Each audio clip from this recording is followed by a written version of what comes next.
Watch time hours. Why is the number going down? You're making videos, you're getting views, you're getting watch time, and the number is dropping on the monetization page. Why? I'm Rob, and I'm a YouTube video contributor and a YouTube product expert. So why is the hours questionable? Why are you having an issue with what you see on the monetization page? And you know, the monetization page is that page with the 2 meters down at the bottom. One is for subscribers and one is for your watch time hours. Subscribers is pretty straightforward. And this all started back in February of 2018, back when YouTube introduced the 1,000 subscriber, 4,000 watch hour requirement. And 1,000 subscribers, that's pretty easy, so we won't really talk about that. You start your channel, you're at 0, you grow subscribers, and when you get to 1,000, you're good to go. Pretty straightforward.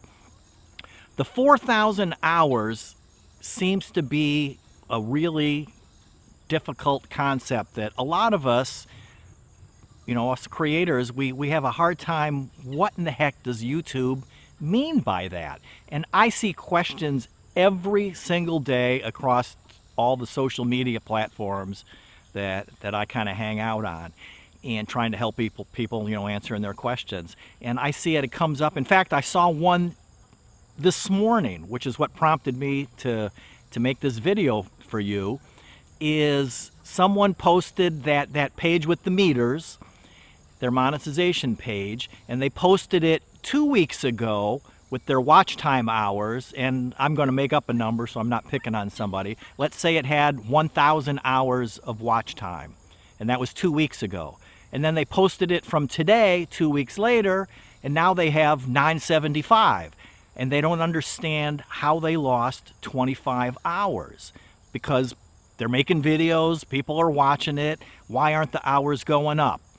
And the issue there is what YouTube is looking at for monetization is public videos. So, and if you look right above the meter there, it says public videos. So if you have private videos, if you have unlisted videos, if for some reason you've deleted a video because you don't want it on your channel anymore for whatever reason, any of those things, they don't count toward monetization. Monetization is just public videos. And then the thing is it's a window in time. It's a moving metric. It's not lifetime. So if we use this channel here that you're watching right now as an example, I created this channel way back in early 2013. I moved my primary channel to a brand page, and then it just created this channel, and it just sat there parked until last April when I decided to make this channel to help you out. So I started uploading videos. So that's it.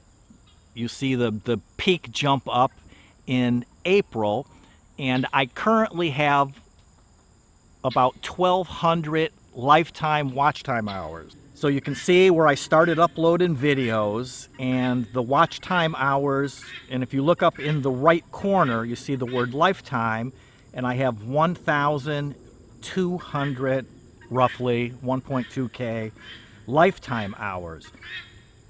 But that doesn't mean anything for monetization. You have to look at the last 365 days. So if you go up in that right corner and you click and get the drop-down menu and select 365 days. And if you look at my graph there, you can see 1.1, which is approximately, it's the rounded for the 1,060 that I have. And you can see my videos and you see the watch time, and it's increasing a little bit there at the end. But again, notice up in the right corner, it's 365 days. So again, how is YouTube calculating this? Well, I can't, you're probably watching this on your phone or a small device. I can't put 365 squares up on the screen, so I'm going to use 12. So we'll pretend like it's the months. Same concept, so I don't want to be confusing here, but 12 months is the same as 365 days. I'm just grouping them together. So you see here we've got 12 blank months. And then let's just say, for example, you are currently getting 300 hours every month. So we put 300 in each square. That's our 12 months. So in this example now, what YouTube is looking at, they're going to say on your monetization page that you have 3,600 hours because you've got 300 each month. If we add a month onto the end and we add in the same 300 hours, well, now we got 13 months here. So we have to go back to the very first month and X that out and then drop that month off. So now we still have our 12 months with 300 hours, so we still have 3,600 hours.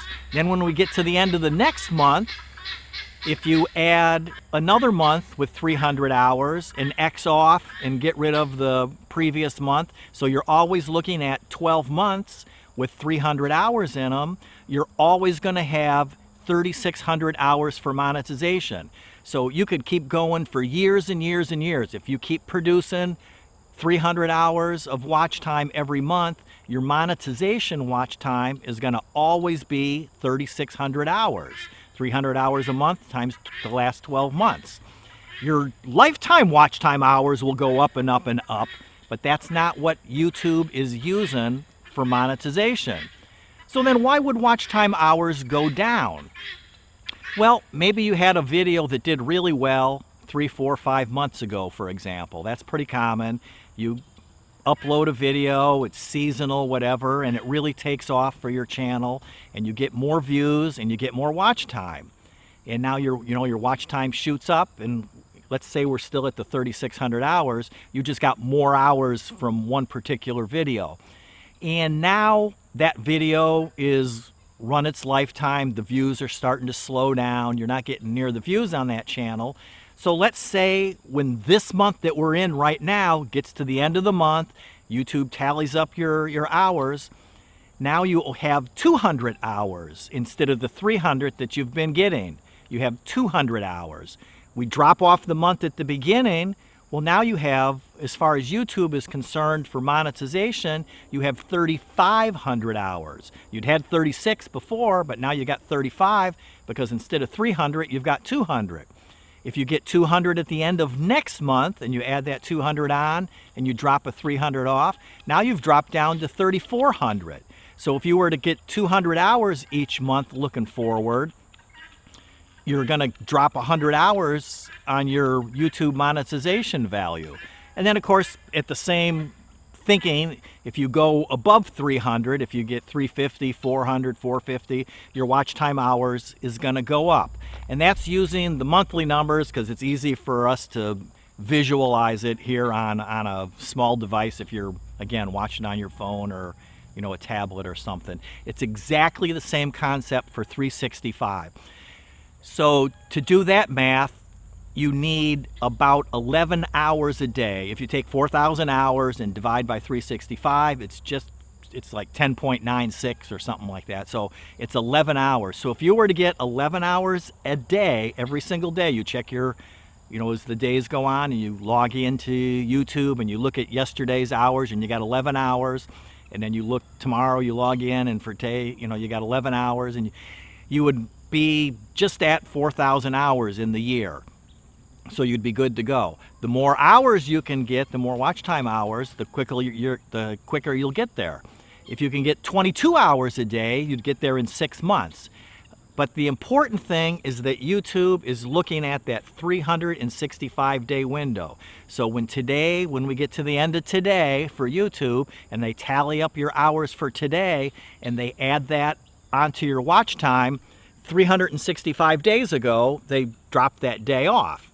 And then at the end of tomorrow, the next day, when YouTube tallies up your hours for that day and adds them onto your watch time report, the 364th day drops off. So they're always looking at 365 days. Every time you add a day on, you take a day off from a year ago.